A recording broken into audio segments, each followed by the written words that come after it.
ये लोग सीधा लड़ाई लड़ नहीं सकते, वो ईडी और आईटी के माध्यम से ही चुनाव लड़ रहे हैं। कल जैसे 2 घोषणा पत्र जारी हुआ, एक घोषणा पत्र हिंदी में था जो भारतीय जनता पार्टी के लेटर हेड में था, दूसरा घोषणा पत्र शाम को जारी हुआ वो अंग्रेजी में था और ईडी के लेटर पेड में था। 2 घोषणाएं उनकी हुई है। अभी ये प्रधानमंत्री जी भी कहें दुबई के लोगों से क्या संबंध है, मैं आप पूछना चाहता हूं दुबई के लोगों से आपके क्या संबंध है? क्यों लुक आउट सर्कुलर जारी होने के बाद उसकी गिरफ्तारी नहीं हो रही है? ये गिरफ्तारी करने की जिम्मेदारी भारत सरकार की है, क्यों उसकी गिरफ्तारी नहीं हुई? क्यों महादेव ऐप बंद नहीं हुआ? बंद करने की जिम्मेदारी भारत सरकार की है। मैं प्रधानमंत्री से पूछता हूं कि आपके क्या डील हुए हैं, आपके लोगों के साथ क्या डील हुआ है, और डील नहीं हुआ तो फिर बंद क्यों नहीं करते? और बंद नहीं कर रहे हैं इसका मतलब आपने डील कर लिया है।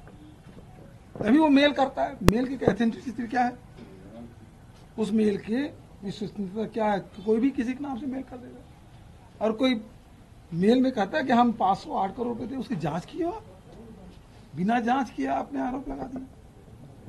तत्काल अमित शाह के शब्दों में क्रोनोलॉजी समझिए, प्रधानमंत्री आते हैं, गृह मंत्री आते हैं, उसके पहले ईडी आते हैं, फिर होटल में पकड़ा जाता है। निर्वाचन आयोग क्या कर रहा है भाई, कैसे पैसा आ गया?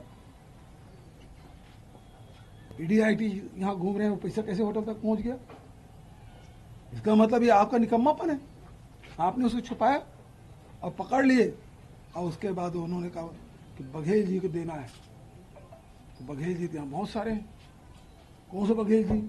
लेकिन उन्होंने, ड्राइवर ने बताया कि बघेल जी को देना, वहां से खबर आई, फिर वहां से मेल आ जाता है। जब मेल आपके पास आ जाता है इसका मतलब आपके संबंध हैं, आपके उसे संपर्क है, और संपर्क है तो उसको गिरफ्तार क्यों नहीं करते? जो सोनी है, वो सौरभ चंद्राकर है, रवि उपल है, इसकी गिरफ्तारी क्यों नहीं हो रही है? और महादेव बंद क्यों नहीं हो रहा है? लगातार चल रहा है। इसका मतलब ये है कि आपके संबंध है प्रधानमंत्री जी, आपकी पार्टी के लोगों के संबंध है, और आपके लोगों के द्वारा लेन देन हुआ है, इस कारण से उनके खिलाफ कार्रवाई नहीं हो रही है। मेरा सीधा आरोप है, और उसके कारण से हमको बदनाम कर रहे हैं। एक अनजान व्यक्ति 508 करोड़ का आरोप, हाँ, वही मतलब आरोप केंद्रीय जांच एजेंसियों पे आपने भी लगा दिया कि संदूकों के माध्यम से आना आ रहा है जो पैसा, कहीं उसमें एक क्वेश्चन मार्क लगाया आपने। तो ये जो चीजें हैं, आप बघेल साहब इसको किस तरीके से देख रहे हैं? क्या केंद्रीय जांच एजेंसी पर तो ये कह रहा हूँ, चुनाव हो रहा है? आपने आखिरी लाइन ठीक कहा कि भारतीय जनता पार्टी लड़ नहीं रही है, केंद्रीय जांच एजेंसी ही लड़ाई लड़ रही है।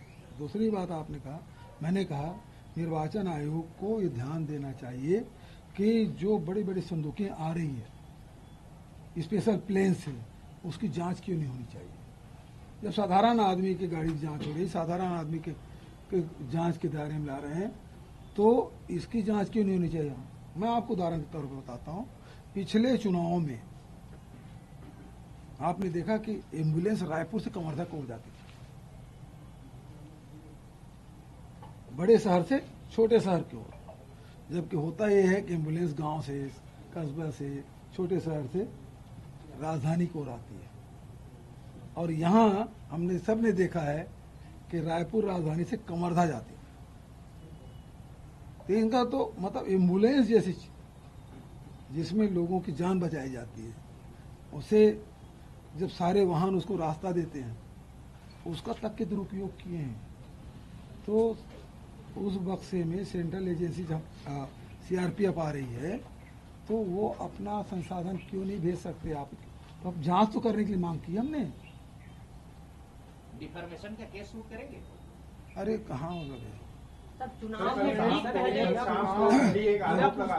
आपका नाम ईडी ने सामने रख दिया, क्या कारण मानते हैं? इसका मतलब ही है कि आनंद फानन में आप नाम रख रहे हो। इसका मतलब ये है कि आप मुझे बदनाम करके, मतलब सबसे ज्यादा डरा हुआ भारतीय जनता पार्टी मेरे से डरा हुआ है, और इसका कारण से वो आरोप लगा के मुझे बदनाम करना चाहते हैं। कल शाम को ईडी का आरोप लगाती है और आज सुबह स्मृति ईरानी जी टीसी लेती है और कहती है कि हवाला ऑपरेटर के थ्रू इलेक्शन लड़ रही है कांग्रेस।